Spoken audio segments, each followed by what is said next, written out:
sa Pilipinas. NBC Manila Broadcasting Company. DZRH, member kapisanan ng mga broadcaster ng Pilipinas. Oras sa Father Saldi Fababaer, alas 4:07. Uy! Nakapag-break ka na ba? Nakapag-relax ka na ba? Saan ka man nagtatrabaho, mapa-opisina man o work from home o mula mismo sa pwesto, sasabayan namin ang break time mo. Sasabayan namin ng mga balita at komentaryo, mga panayam ng mga taong viral ngayon. DZRH Break Time!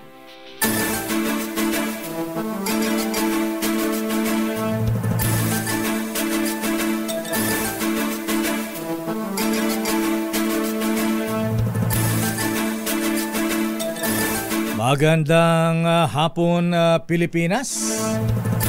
Ako po si Deo Macalma. At sa ngalan po ni Ms. Thea Petrocorpus, ako po si Jackie Resho. At narito ang headlines ng ating mga balita ngayong araw ng Martes at 3 ng buwan ng Disyembre. Ilang days before Christmas, Miss Jackie O. 22 days lang. Wow, bilis ng panahon.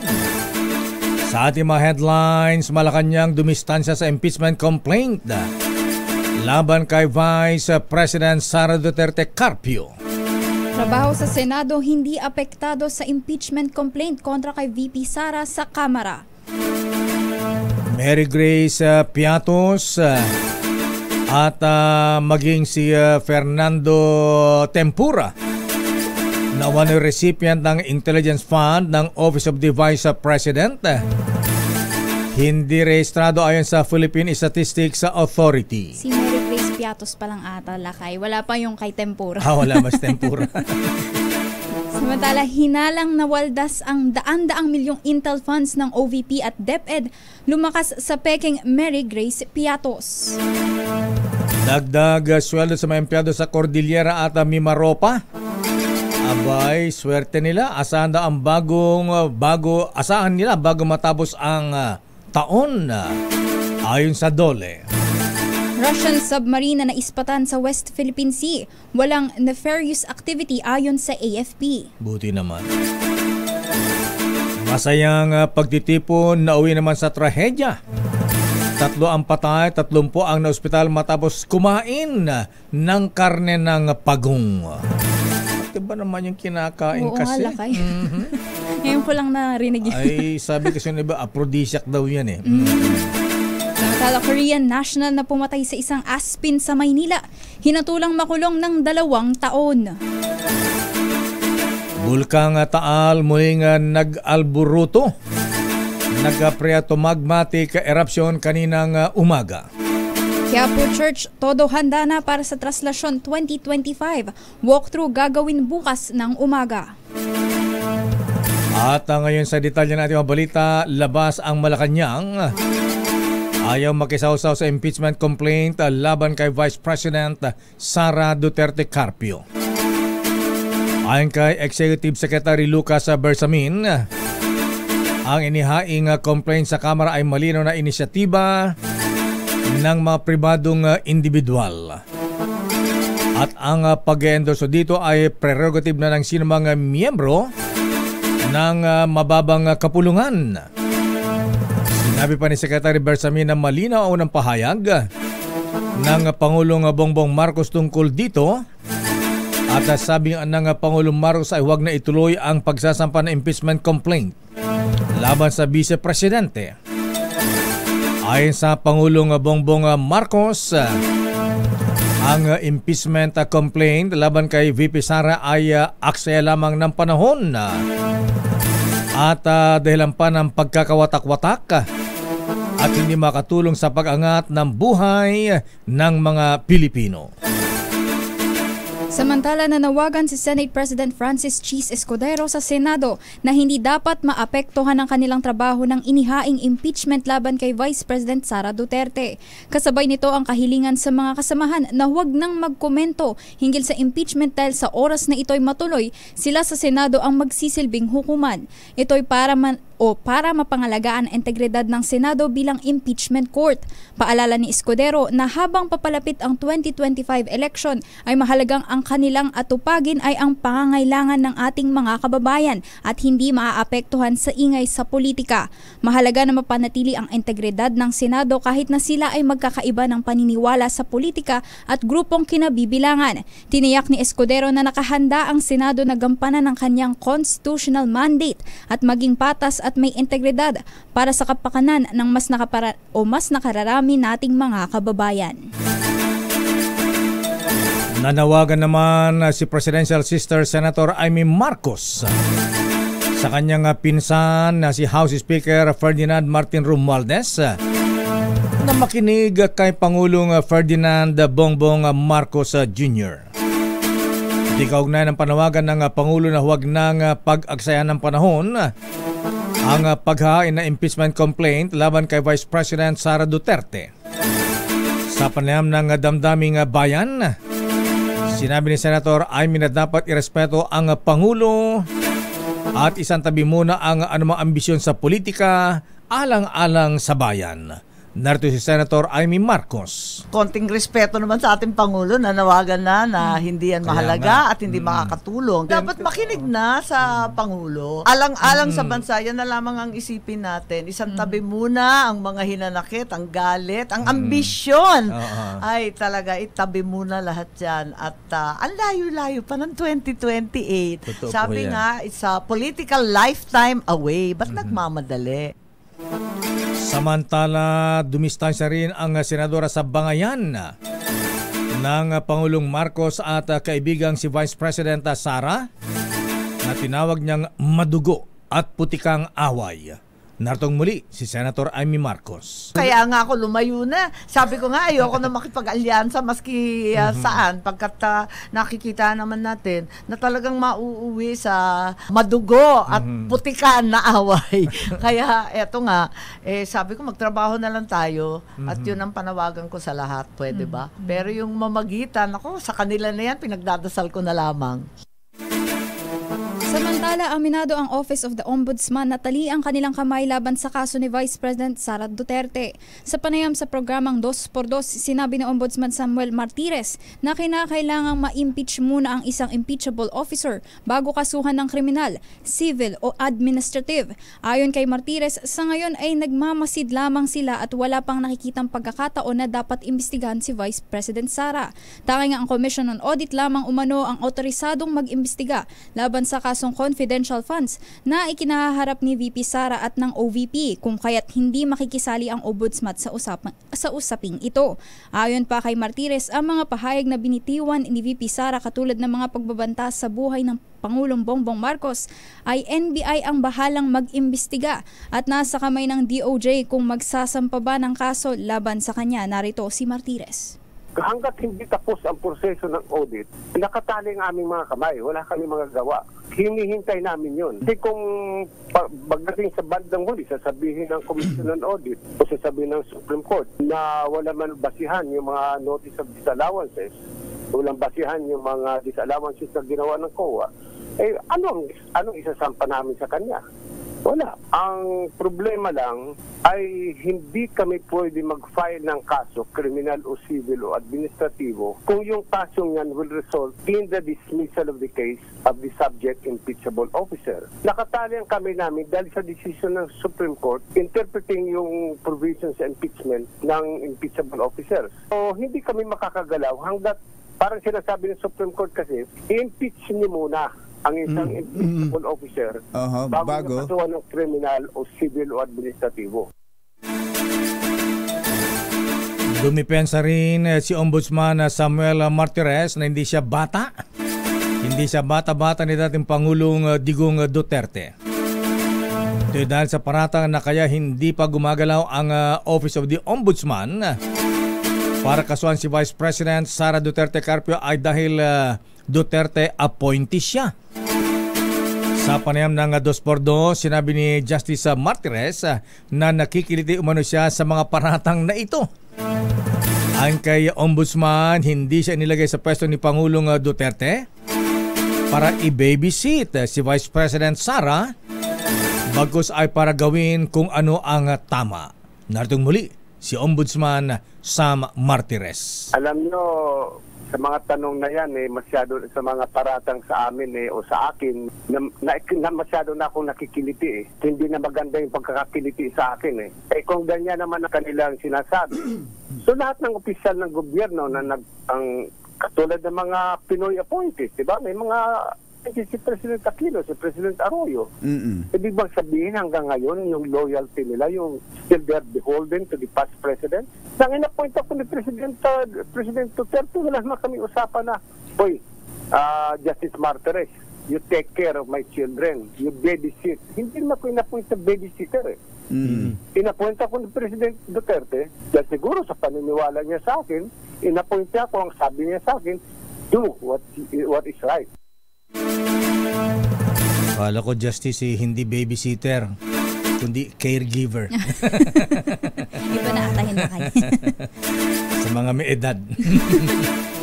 Samantala, walang Mary Grace Piatos. Ito ang kinumpirma at ipinagbigay alam ng Philippine Statistics Authority o PSA sa House Committee on Good Government and Public Accountability na pinamumunuan ni Manila Representative Joel Chua.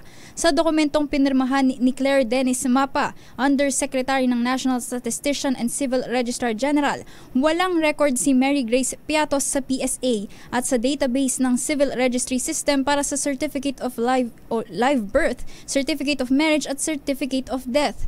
Pero paliwanag ni Mapa, pwede pang suriin muli kung may tao ba na Mary Grace Piatos, kung may dagdag pang mga impormasyon gaya ng middle name at iba pa. Matatandaan laging lumulutang ang nasabing pangalan na may pinakamaraming pinirmahang acknowledgement receipts sa kinukwestiyong 2022 at 2023 confidential funds ng Office of the Vice President at DepEd ng kalihim pa nito si Vice President Sara Duterte. Samantala, muling magpapatuloy ang hearing ng komite sa Huwebes at muling imbitado na humarap si Vice President Sara. Ilan ba ang mga resibong pinirmahan ni Mary Grace Piatos? Marami-rami din lakay Mas marami kaysa kay Fernando Tempura. Oo. Samantala, lumakas ang implikasyon na nalustay ang questionableng 2022 at 2023 confidential funds ng Office of the Vice President at Department of Education. Ayon naman kay Bataan Congresswoman Geraldine Roman, matapos ang kumpirmahin ng PSA na hindi nag-e-exist o walang Mary Grace Piatos sa tunay na buhay. Ayon kay Roman, ito ay malino na panluloko dahil taliwas at ang napatunayan sa isinumiting dokumento sa Commission on Audit na mayroong Mary Grace Piatos na nagja-justify na ginastos nga ang nasabing pondo. Narito si Congresswoman Roman. In effect, that certification means that Mary Grace Piatos does not exist, and that has serious implications, you know. When you submit documents to the COA na merong tao na nagngangalang Mary Grace Piatos na nagjo-justify ng certain gastos, pero mapatunayan mong wala, parang merong element of fraud doon. So I guess that has to be taken into consideration by the Quadcom as well, no? This new development. Samantala, hindi dapat sumama ang loob ng mga senador na pabor na madagdagan ang budget ng Office of the Vice President. Giit ni Senator Grace Poe, chairperson ng Senate Committee on Finance, lahat ng mga ahensya ng pamahalaan ay nabigyan ng kaukulang budget para magampanan ng kanilang tungkulin. Lahat naman anya ng mga senador na nasa plenaryo ay bumoto pabor sa 2025 national budget, maliban kay Senate Minority Leader Coco Pimentel III na nag-abstain. Saad ni Poe, ang pinakamahalaga ay maayos ang disbursement, utilization at rationalization ng pondo ng taong bayan. Una rito ay inilahad ni Senator Amy Marcos na masama ang loob ng 12 senador na gustong dagdagan ang 733 million pesos na budget ng OVP, ngunit hindi umano sila pinakinggan. Nagbigay na ng kanyang counter affidavit sa Department of Justice si dating presidential spokesperson Attorney Harry Roque sa isang online press conference. Saan siya? Kinumpirma ni Attorney Roque na nagfile siya ng affidavit mula sa Abu Dhabi, United Arab Emirates at galing siya doon pero nakaalis na raw siya. Kasi ito ng pahayag ni Prosecutor General Richard Anthony Padulion na pinanotaryo sa ibang bansa ang counter affidavit para sa qualified human trafficking complaint laban kay Roque. Sinabi pa ni Padulion na hindi na niya kailangang sinabi pa ni Roque na hindi na niya kailangang dumalo sa isang clarificatory hearing ng DOJ dahil nag-oath na siya sa isang Philippine consul. Ibig sabihin, nasa abroad siya. Samantala, ipinagpaliban ng Korte Suprema ang oral argument sa isyu ng paglilipat ng 89.9 billion pesos na pondo ng PhilHealth sa National Treasury. Sa abiso ng Korte Suprema, muling itinakda ang oral arguments sa February 4, 2025 sa halip na sa January 14, 2025. Matatandaan na pansamantalang pinigil ng Supreme Court ang paglilipat ng pondo ng PhilHealth papunta sa kaban ng gobyerno. Sa naging resolusyon sa Supreme Court en banc, naglabas ang Korte ng temporary restraining order para pigilan ang paglilipat ng hindi nagamit na pondo ng PhilHealth. Ayon sa mga portioner, nalabag sa saligang batas ang bahagi ng General Appropriations Act na pinapayagang ibalik sa National Treasury ang sobrang reserve funds ng isang government-owned and controlled corporation o GOCC gaya ng PhilHealth para pondohan ang iba pang mga programa. Babalikan natin ilang pang detalye na ating mga balita. Russian attack submarine na naispatan na matan sa West Philippine Sea. Walang nefarious activity, wala daw kaduda-dudang aktibidad. Hindi nag-i-spy, hindi ba? Ayon sa Armed Forces of the Philippines. Samantala, Korean national na pumatay sa isang askal. Asong kalye sa Maynila, hinatulang makulong ng 2 taon. Bulkang Taal sa Batangas, muling nag-alburuto. Nagkaroon ng erupsyon kaninang umaga. At para sa mga deboto ng Black Nazarene, Quiapo Church naghahanda na para sa Traslasyon 2025. Tinatawag na walkthrough gagawin bukas ng umaga. Ang detalye na mabalitang yan sa ating pagbabalik sa ating palatuntunang Break Time. RH Break Time. Oras Ninong Cesar Linan Toyota Alabang, Mr. Michael Ismaygay, Doktora Isa Suntay, alas 4:25. Ako'y tao lamang. Kaya binabati ko pa rin, Merry Christmas. Kayong mga durugista, magdanakaw, mga korap, mga kriminal, at yung napapahirap sa Pilipino. Kaya kung ayaw ninyong minto at patuloy pa rin ang karahasan, ito na ang huli ninyong Merry Christmas. Sweetheart, sorry wala kasi akong kayang ibigay sa'yo, kundi Christmas card. Pero di bale, andito naman ako, di ba? Mas mahal mo ako kaysa sa Christmas card, di ba? Pero meron pa akong isang regalo sa'yo. Ibubulong ko sa'yo. Do you know that I love you very, very much? That I'll awake on Christmas morning and find my stockings filled with you.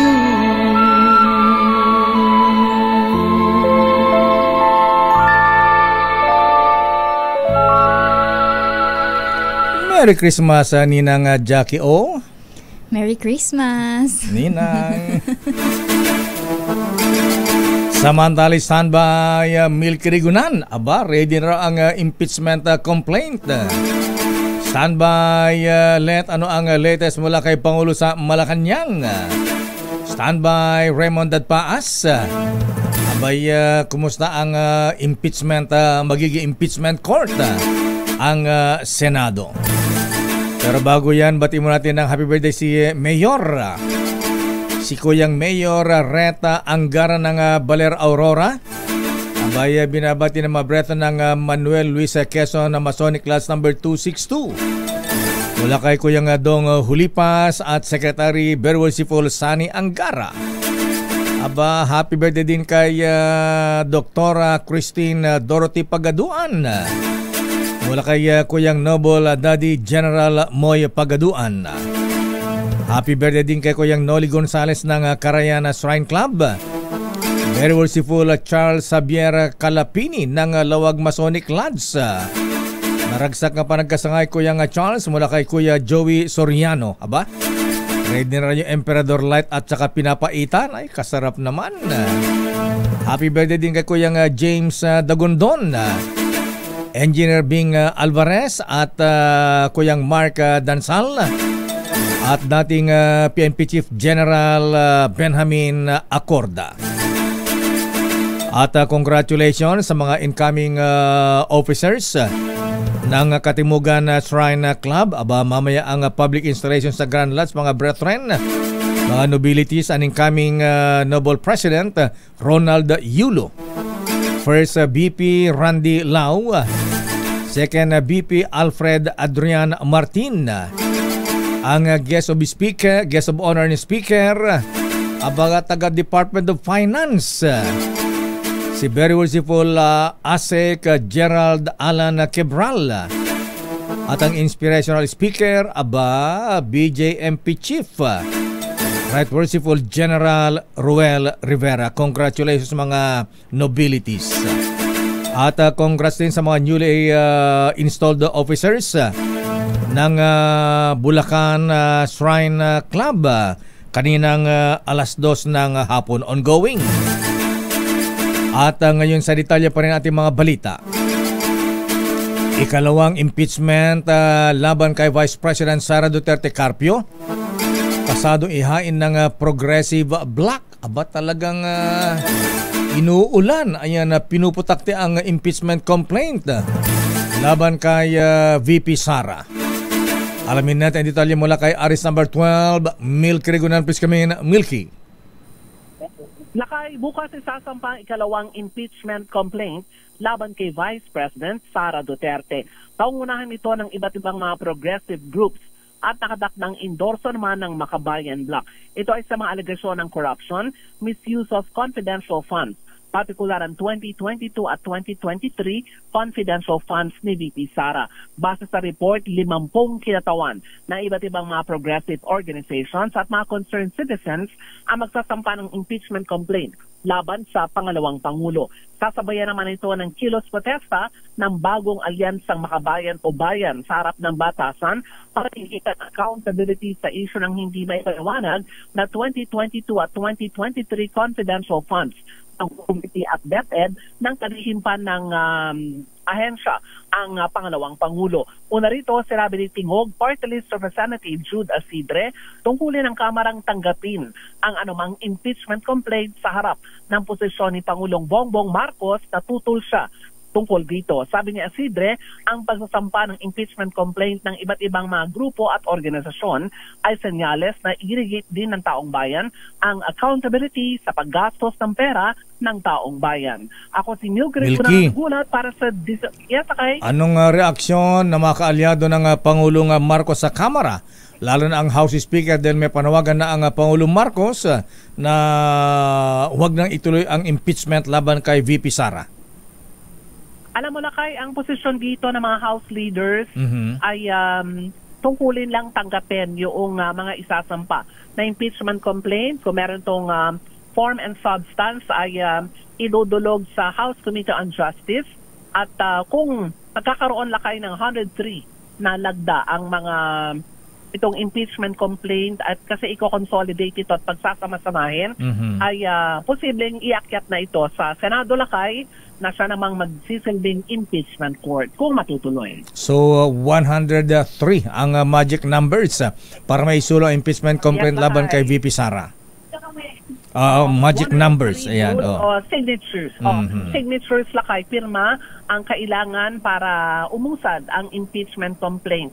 Ang proseso pala Lakay niyan, kung isanampa yung impeachment complaint laban sa pangalawang Pangulo, isasampa ito sa Committee on Justice. Pero kung agad-agad ay makakuha na ng signatures na 103, ay hindi na ito dadaan pa sa committee level. Ibig sabihin, pag-uusapan na ito sa Kamara, sa plenaryo, at kapag napagtibay ito dahil meron ng 103 signatures, agad nang dadalhin sa Senado na sila namang magdedesisyon kung uusad ang impeachment laban kay VP Sara. Wala bang naring na bulong ang speaker dyan? Baka sabihin ng Speaker Martin na kay Presidente huwag nang i-entertain yung impeachment na yan. Wala bang ganon? Walang sinasabi lang kaya ang mga House leaders pwede namang pwedeng sundin kung gano'n, pero ang sabi kasi ay tungkulin nila hindi pwede nilang iisang tabi dahil marami ang nagsasampa ng impeachment complaint. Kahapon Lakay, iba't ibang mga grupo ang nagsampa at ito i-endorso naman ng akbayan. Ngayon ang maabukas naman, ganap na 1:00 ng hapon ang isasampang impeachment complaint ng mga iba't ibang organisasyon. 50 kung hindi ako nagkakamali. Sasabayan ng kilos protesta sa harapan ng batasan. 17 impeachment complaint kahapon, tapos bukas 50? Diyos ko. 50 yung maghaharap ng complaint. Isang complaint pero 50 yung nakapirma rito. Ayun, nakala ko 50 complaints pa. 50 sila na maghaharap ng reklamo, impeachment at complaint. At ito ay i-endorso naman sa Kamara ng Makabayan Block. Marami na tokhang sa Makabayan Block. Kasi kailangan mayroong congressman na mag-i-sponsor kasi ng impeachment complaint. So yung una kahapon, Akbayan, bukas naman ay i-endorso naman ng Makabayan Block sa plenaryo. Maraming salamat, Manang Milky. Ako si Mildred Guna, nagulat para sa DZRH. Una sa Pilipinas, una sa Pilipino. Samantala, UN nagrekomenda ng mga dagdag na reforma at polisiya para malabanan ang korupsyon sa Pilipinas. Idetali mo yan, RH14, Let Narciso. Ms. Let. Kilala ng United Nations Office on Drugs and Crime ang pagsisikap ng pamahalaan para matuldukan ang katiwalian. Sa ikalimang State Conference on the United Nations Convention Against Corruption sa Malacanang, partikular na tinukoy ni UNODC Head Daniel Marquesi ang pagpasa ng New Government Procurement Act para magkaroon ng transparency sa pagbili ng gobyerno ng mga gamit at pagkuha ng serbisyo para sa mga proyekto. Gayon din ang pagtugon sa pagkakabilang ng bansa sa gray list ng Financial Action Task Force dahil sa mahinang mga polisiya laban sa money laundering at counterterrorism financing. Pinuri din ng UN official ang kautusan ni Pangulong Marcos na total ban sa POGO. Gayunpaman, ayon kay Marquesi, marami pang mga hamon ang kailangan tutukan para mapalakas ang kampanya laban sa korupsyon. Kabilang anya sa maaaring gawin ay ang pagpasa ng isang batas para sa proteksyon ng mga whistleblower dahil sa mahalaga nilang papel sa pagtiwalat ng katiwalian. Gayon din ang pagpasa ng Beneficial Ownership Transparency Law na nagmamandato sa mga kumpanya na isa publiko ang tunay na nagmamay-ari sa kanila para hindi magamit sa korupsyon at money laundering. Inirekomenda rin ni Marquesi ang pagpapalawig at pagsali ng Kongreso at Judikatura sa Freedom of Information Framework at ang patuloy na pagsusulong sa integridad, accountability at human rights sa law enforcement agencies at criminal justice system ng bansa. Ito si Let Narciso para sa DZ. Yes, Lakay? Wala ba siyang binanggit kung anong departamento ng gobyerno ang pinaka-grabe ang graft and corruption? Wala naman, hindi naman nagbanggit ang partikular na ahensya. Kasi dati naalala ko Senator Ernie Maceda binanggit kung ano ang mga pinaka-kurap na agencies ng gobyerno. Wala namang ganun, Lakay. Pero si Pangulong Marcos ay nanawagan, Lakay, sa mga kawani ng pamahalaan at iba pang public servant na palakasin pa yung katapatan, malasakit, Ayan, kasi yung integridad daw sa gobyerno. Ayan. Hamon natin kay Presidente. Abay, alam niyo naman na talamak na ang graft and corruption, Mr. President. Magsampol po kayo. So, abangan natin yung lakay kung may masasampulan. Kasi habang walang nasasampulan, wala. Ayan. Walang mangyayari. Hindi sila matatakot. Maraming salamat, Ms. Let. Ito si Let Narciso para sa DZRH. Yes, Sakay? Ba't wala pang Christmas message ang Pangulong Marcos? Wala pa, Lakay, maaga pa. Pero yung mga nauna niya 22 days pa daw, Lakay. Abay, bakit wala pa siya? Eto, naunahan na siya, Ako'y tao lang. Kaya binabati ko pa rin. Merry Christmas. Kayong mga durugista, magdanakaw, mga korap, mga kriminal. Ayan, makurap at daw. yung napapahirap sa Pilipino. Kaya kung ayaw ninyong minto at patuloy pa rin ang karasan, ito na ang huli ninyo. Merry Christmas. Okay, tamo. Ayan, Baka sa December 25 pa talaga yung Christmas ni Presidente. Aga-agahan naman para iba rin yung maagang marinig. Ayan, okay. Pero doon sa kanyang mga gift-giving events, Lakay, may mga Christmas message na siya doon. At ang paulit-ulit niya sinasabi, huwag kalimutan yung ating mga kababayan na sinalanta ng bagyo. Okay, maraming salamat, Ms. Let. Ninang. Ito si Let Narciso para sa DZRH, una sa Pilipinas, una sa Pilipino. Mula sa Malacanang, dumako naman tayo sa magiging impeachment court na naman ang Senado, ha? Anong sabi ng mga senador sa impeachment complaint, Raymond? Ready na ba ang Senado bilang impeachment court ulit? Pero ang Land Transportation Office kinalampag sa kakulangan pa rin ng plaka, ha? Kulang pa rin ba ang plaka? Lalo na sa mga motorsiklo. Aba, napansin nito Senator Francis Tolentino. Aris number 28, Raymond Dadpaas, please come in. Raymond. Mayor, nanawagan si Senate Majority Leader Francis Tolentino sa Land Transportation Office o LTO na agad kumilos at tugunan ang reklamo ng mga may-ari ng mga motorsiklo na walang plaka at gumagamit ng mga improvised plates. Kinalampag ang LTO pang bawi nang inilabas itong circular na hanggang December 31, 2024 na lamang ang paggamit ng improvised na plaka sa mga motorsiklo. Humarap si Tolentino sa nasa 200 riders mula sa iba't ibang mga ride-hailing apps na nagsagawa ng kilos protesta sa gate ng Senado. Dito sinabing hindi kasalanan ng mga may-ari ng mga motorsiklo ang kawalan ng plaka, kundi kasalanan ito ng LTO. Kaya tinimok nito ang ahensya na palawigin pa ang deadline. Madaliin din ang production ng mga plaka para sa unang quarter ng 2025. Ipinaliwanag ng senador na nasa 1.9 million na plaka ang backlog ngayon ng LTO kasama ng 800,000 na motorsiklo. 5,000 piso ang multa na ipapataw ng LTO sa mga motorsiklo na walang plaka pagkatapos ng itinakdang deadline. Narito si Senate Majority Leader Francis Tolentino. Ang pinahihirapan ng LTO rito ay hindi lang yung sarili nila, pati na rin yung mga milyong-milyong riders na naghahanap buhay. Hindi lang po ito sasakyan, kundi panghanap buhay. Kaya siguro magbabakasyon ng LTO, baka December 18. Pipilitin natin by next week maka-action ng LTO. Ang pagharap ni Senador Tolentino sa mga riders na nagsagawa ng kilos protesta sa gate ng Senado. Raymond, Mayor, anong reaksyon ng mga senador sa impeachment complaint laban kay VP? Ready ba silang maging impeachment court na naman? Natanong din pala yan, nabanggit yan kanina kay Senator Tol dahil sabi niya bilang chairman ng Senate Committee on Rules, dahil bilang majority leader siya rin kasi ang chairman ng Committee on Rules, ay hindi daw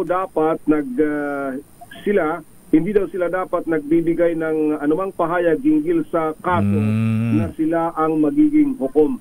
Kaya't mas mabuting hayaan muna na mangyari kung ano man yung nangyayari doon sa Kamara de Representantes dahil kailangan hintayin muna nila kung tutuloy ngang umakyat ito sa Senado. Mayor, ito ay pagtalima na din doon sa pakiusap sa kanila ni Senate President Francis Escudero na hanggat maaari ay baka umiwas muna na pag-usapan itong usapin ng impeachment, Mayor. Ayan, nasa bagay dapat impartial sila dyan. Okay. Okay. Mula dito sa Senado na kani-kanina lamang ay inisponsoran ni Senador Amy Marcos yung Reciprocal Access Agreement sa pagitan ng Japan at Pilipinas. Ito si RH28 Raymond Advance para sa DZRH. Una sa Pilipinas, una sa Pilipinas. Maraming salamat, Raymond Advance. Samantala, AFP iniimbestigahan ang mga sundalong nakaladkad sa confidential fund ni Vice President Sara Duterte. Ibalita mo yan, RH52, Edniel Parosa. Edniel. Lakay at Jackie, sinisilip na ng Armed Forces of the Philippines ang posibleng paglabag ng mga sundalong pinangalanan sa paggasta ng confidential fund ni Vice President Sara Duterte. Ayon kay AFP spokesperson Colonel Francel Padilla, nagpapatuloy ng investigasyon sa merito ng pagkakasangkot din ng Vice Presidential Security Protection Group Chief Colonel Raymond Lachica at isang Lieutenant Colonel Dennis Velasco. Nauna ng iginit ng opisyal na limitado lamang dapat sa pagbibigay ng seguridad ang tungkulin ng VP-SPG. Sa kabila nito, hindi pa rin umano tuloy ang pinapalitan ng AFP personnel na nakatao sa security detail ng pangalawang Pangulo. Dahilan ni Padilla, nasa proseso pa ang temporary relief na ibabatay naman sa sabina ng pambansang pulisya. Gayon din, kahit ayaw umano ni VP Sara sa mga bagong ilalagay na militar, nanindigan ng AFP na tungkulin nitong pangalagaan ang seguridad ng Vice Presidente. Pakinggan natin si Colonel Padilla. This is an ongoing investigation. No? In our part for the Armed Forces of the Philippines, we're looking at the merits of the case on kung ano pong pwede namin makita doon in terms of administrative issues that we have to address. And kung meron man, that's when we will be acting accordingly. Ang tinig ng tagapagsalita ng AFP. Ito si Edniel Parosa, nag-uulat para sa DZRH. Una sa Pilipinas, una sa Pilipino.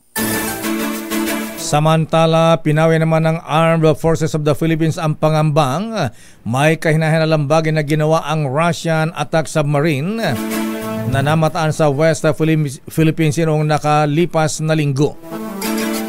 Ayon kay Rear Admiral Roy Vincent Trinidad, spokesperson ng Philippine Navy sa West Philippine Sea, walang nefarious activity o walang kadududang aktibidad na nakita sa submarine mula sa Russia.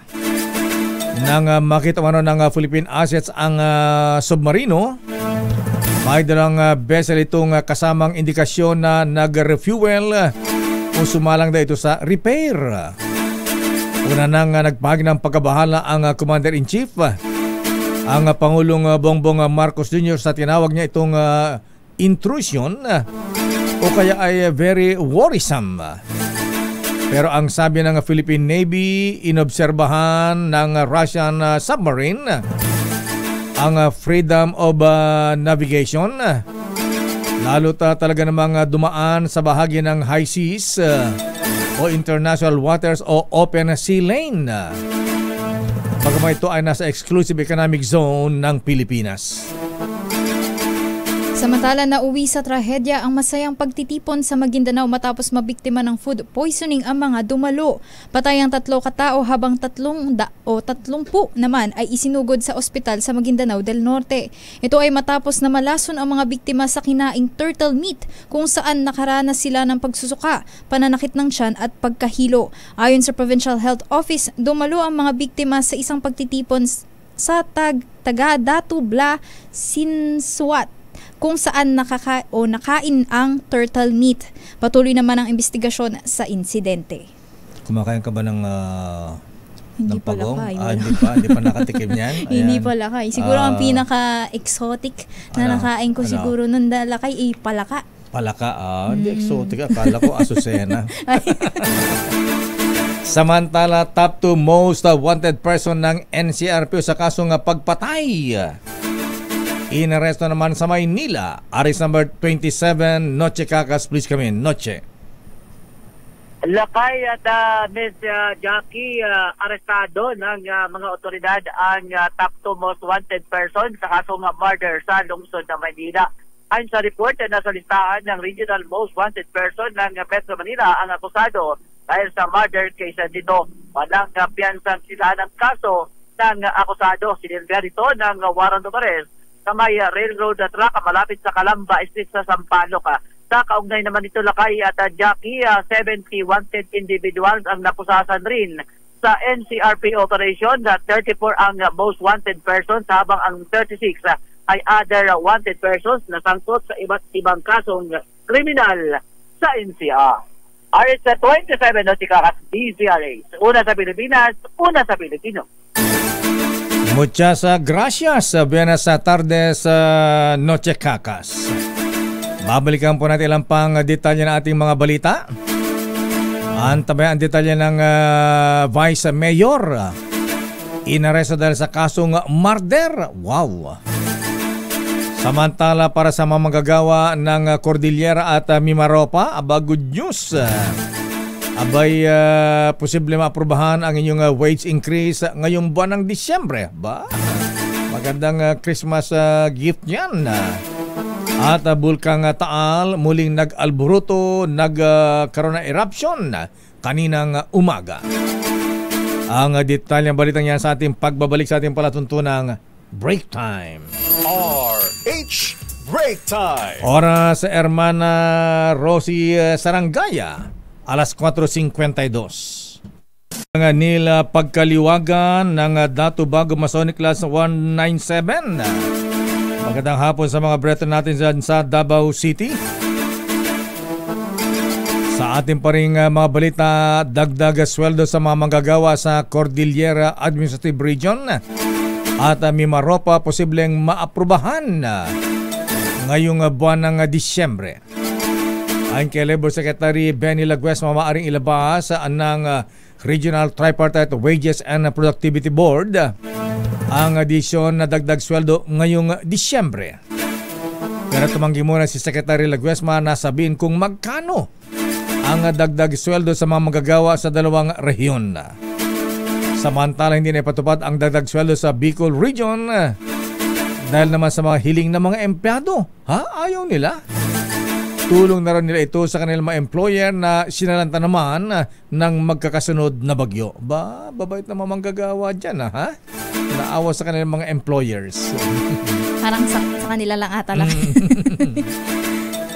Samantala, hinatulan ng korte sa Maynila ang foreigner na pumatay sa Aspin na si Erica. Ayon sa mga witness, lasing at nagwawala ang Korean national na si Jong Song-ho nang bigla nitong saksakin ng 5 beses ang aso na nakaupo lamang sa harap ng restaurant. Sa desisyon ng korte na patunayan na guilty beyond reasonable doubt ang Koreano. Sapat na dahilan ito para pagmultahin si Song-ho nang hindi bababa sa 100,000 piso at makulong ng 2 taon. Inaresto naman isang vice mayor dahil naman sa kasong murder. Isinilbi ang warrant of arrest laban kay Vice Mayor Anwar Romulus Abedin Abdul Rauf ng Marawi City habang siya ay nasa compound ng City Hall. Ang order o arrest warrant ay nagmula sa Regional Trial Court ng Caloocan City. Layo, Tumanggi naman arresting team na idetalye ang kasong pagpatay at kung sino ang pinatay ng inaakusahang Vice Mayor Abdul Rauf ng Marawi. Samantala, mahigpit na inoobserbahan ng PHIVOLCS ang Taal Volcano. Ito ay matapos maitala ang tinatawag na minor phreatomagmatic eruption sa aktibong bulkan bandang alas 5:58 ng umaga kanina. Na-monitor din ang pagbuga ng kulay gray na usok na tinatayang may taas na 2,800 meters mula sa bunganga ng Taal. Bukod rito, 2 pagyanig ang naitala sa bulkan. Nananatili sa alert level 1 ang Taal Volcano at mahigpit na ipinagbabawal ang pagpasok sa permanent danger zone. Sa kabila ng nasabing erupsyon kanina umaga sa bulkan, hindi pa nirerekomenda ang paglikas ng mga residente sa kabila ng minor eruption ng Bulkang Taal sa Batangas kanina umaga. Ayon sa Talisay Disaster Risk Reduction and Management Office, wala daw dapat ikabahala ang mga residente sa pagsabog ng bulkan. Ngunit dapat mag-ingat pa rin at manatiling nakaantabay sa anumang abiso ng mga otoridad. Modular distance learning muna ang isasagawa sa lahat ng paaralan sa bayan ng Agoncillo dahil na rin sa sa amoy ng sulfur o asupre at asphalt sa ilang barangay.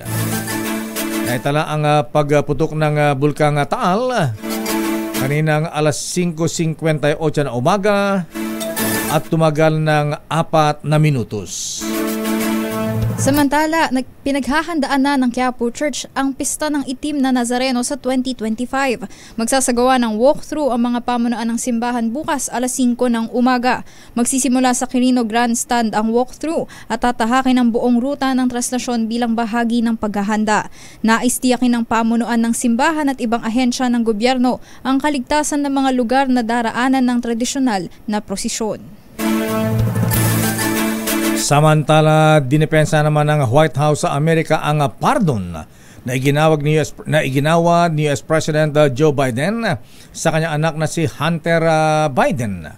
Ayon kay White House spokesperson Karine Jean-Pierre, para ito sa proteksyon ng anak ng presidente na hindi pa rin tinitigilan ng kanilang makalaban sa politika. Bilang si spokesperson John Pierre sa mga nanindigan noon na hindi kailanman bibigyan ni President Biden ng pardon ang kanyang anak.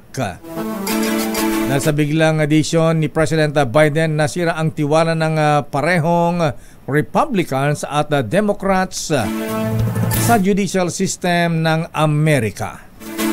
Hindi nabigyan ang White House ng dahilan sa biglang pagbago ng isip ni President Joe Biden na pardon sa kanyang anak. Samantala, inilarawang manageable ng National Peace and Order Council ang kasalukuyang sitwasyon sa West Philippine Sea maging sa internal security ng bansa. Ayon kay Police Brigadier General Jean Fajardo, tagapagsalita ng Philippine National Police, yan ang assessment ng National Security Council at Ground Commander sa pinakahuling NPOC meeting noong Biyernes. Ito ay sa harap ng papalapit na holiday season at panahon ng halala na magsisimula sa Enero 12. Sabi ni Fajardo, nagsumiti na rin ng potential na maging election areas of concern ng PNP, pero sasalang pa ito sa validation ng konseho kasama ang Armed Forces at Coast Guard. Narito ang pahayag ni Police Brigadier General Jean Fajardo. On the part of the NSC ay nag-present din po siya ng with respect naman po doon sa situation po doon sa West Philippine Seas na the situation remains manageable naman po. And of course, yung ating security preparation for the election. At even yung ating internal security, ang sinabi naman po ng ating mga commanders ay it remains manageable at least up to the time na tayo po ay nagsasagawa po ng National Peace and Order Council.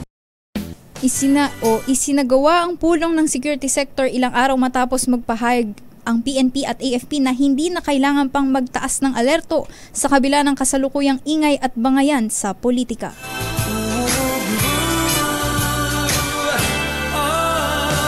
Christmas is just around the corner. At yan ang kabuuan natin palatuntunang break time. Ako po si Deo Macalma. At sa ngalan po ni Ms. Thea Pecho Corpus, ako po si Jackie Resho.